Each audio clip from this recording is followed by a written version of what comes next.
Kidney panel is one of the most important and most misunderstood parts of the chemistry.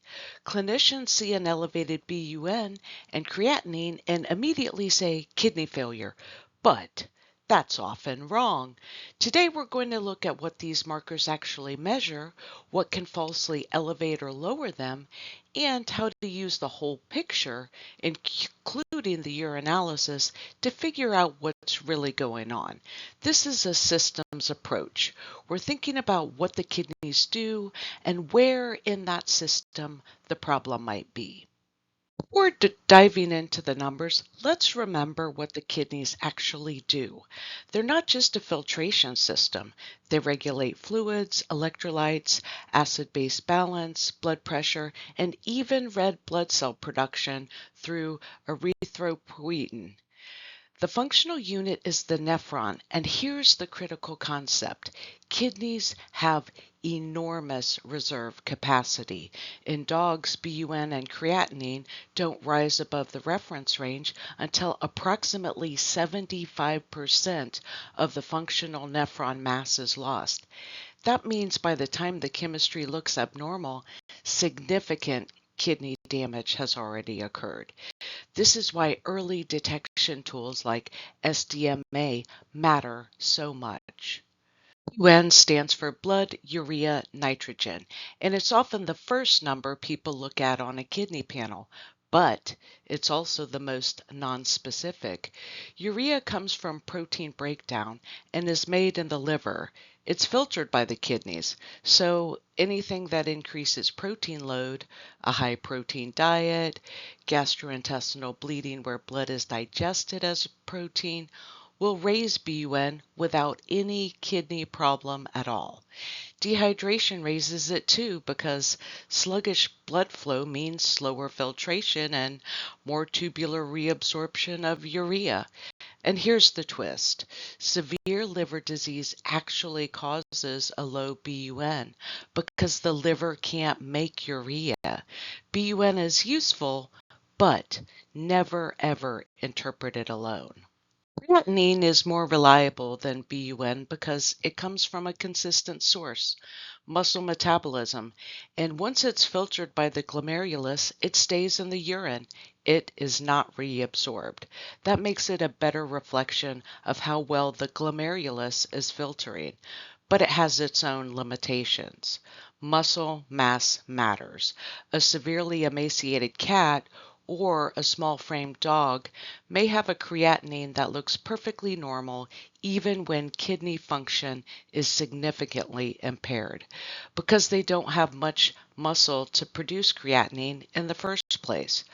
Always think about the patient's body condition when interpreting this number. SDMA has genuinely changed how we detect kidney disease early. It's released from the nuclei of all cells during normal protein turnover and is excreted almost entirely by the kidneys. Critically, it starts rising when only about 25% of nephron function is lost, compared to creatinine, which waits until 75% is gone. That's a huge head start on diagnosis and intervention. It's also not affected by muscle mass, which makes it more reliable in lean cats or small dogs where creatinine can be misleadingly normal. SDMA is now routinely included on wellness panels, and that's a good thing. It's buying us time. An elevated BUN and creatinine, azotemia, your first job is to figure out where in the system the problem is. Is the kidney not getting enough blood?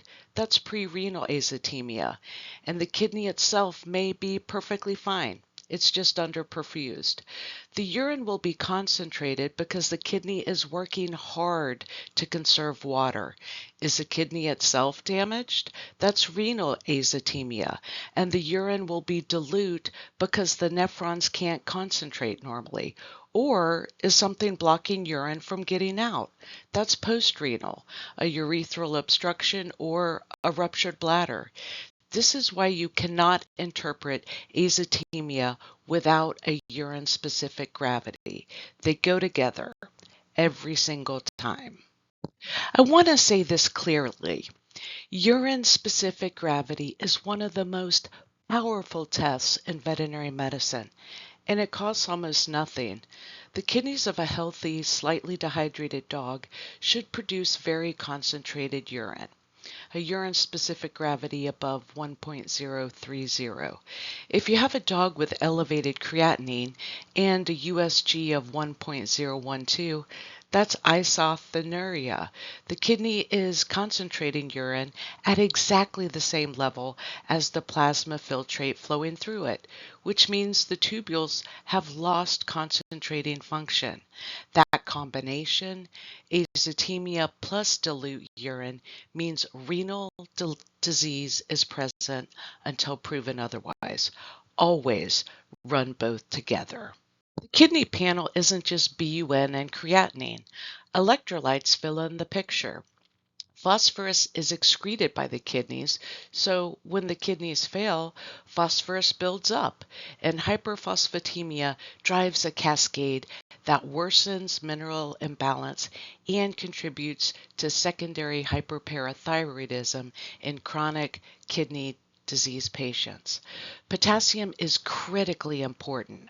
A male cat with a urethral obstruction will often have a dangerously high potassium, hyperkalemia, that can cause fatal cardiac arrhythmias. That's an emergency within the emergency.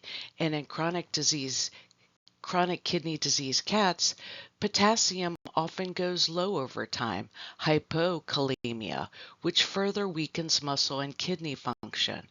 Electrolytes contextualize the severity. Here's how to work through a kidney panel every single time. Start with BUN and creatinine. Is there azotemia? Then check SDMA. Is there early dysfunction not yet reflected in creatinine? Then get that urine-specific gravity. Without it, you cannot classify the azotemia. Then look at electrolytes for severity clues, particularly potassium. Then integrate with the physical exam. Is this patient dehydrated, obstructed, or systemically ill? And finally, try to determine, is this acute and potentially reversible, or is this a patient with chronic progressive kidney disease? That last distinction drives your entire treatment and monitoring plan. Let's bring it home. The kidney panel is not just two numbers, it's a system. BUN is nonspecific. Creatinine is better but late. SDMA is your early warning system. Azotemia must always be classified, and you cannot do that without the urine-specific gravity. Electrolytes tell you how bad things are and whether this is an emergency. And always ask, is this acute or chronic, reversible or progressive? Those answers determine everything about how you manage the patient. Question 1, straining to urinate, sky-high BUN and creatinine, and a potassium of 7.8. That's critically elevated.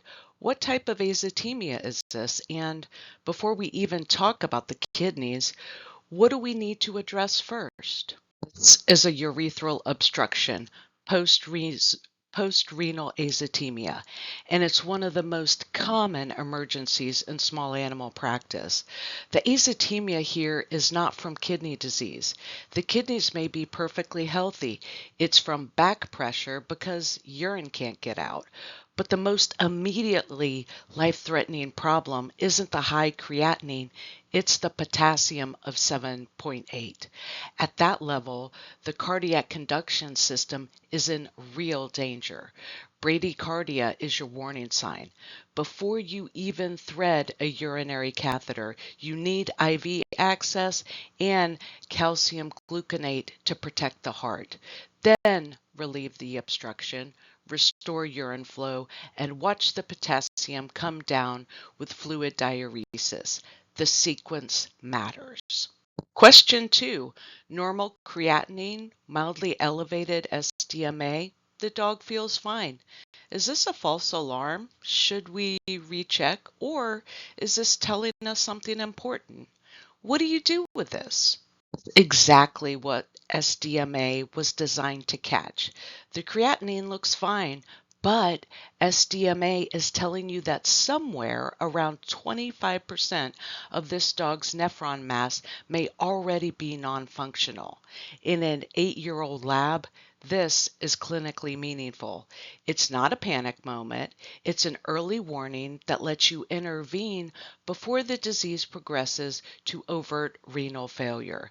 The next steps are a urinalysis to check concentrating ability, a blood pressure check. Hypertension is both a cause and a consequence of chronic kidney disease, and a urine protein to creatinine ratio to see if protein is leaking into the urine.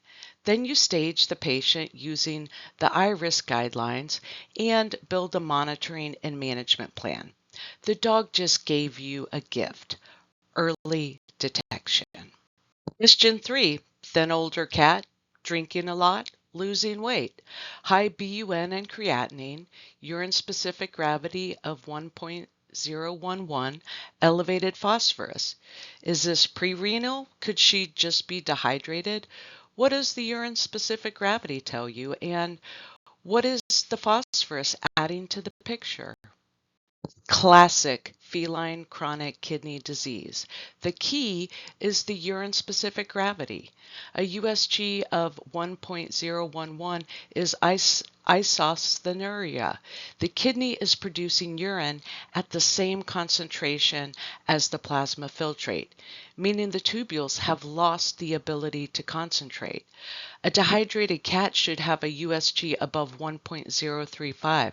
The fact that this cat can't concentrate her urine despite being azotemic tells us definitively that this is renal, not pre-renal azotemia. The elevated phosphorus completes the picture. The kidneys can no longer excrete phosphorus normally, which drives parathyroid hormone dysregulation and accelerates further kidney damage. This cat needs a renal diet low in phosphorus, possibly phosphate binders, and good hydration support. And she needs regular monitoring because CKD is progressive.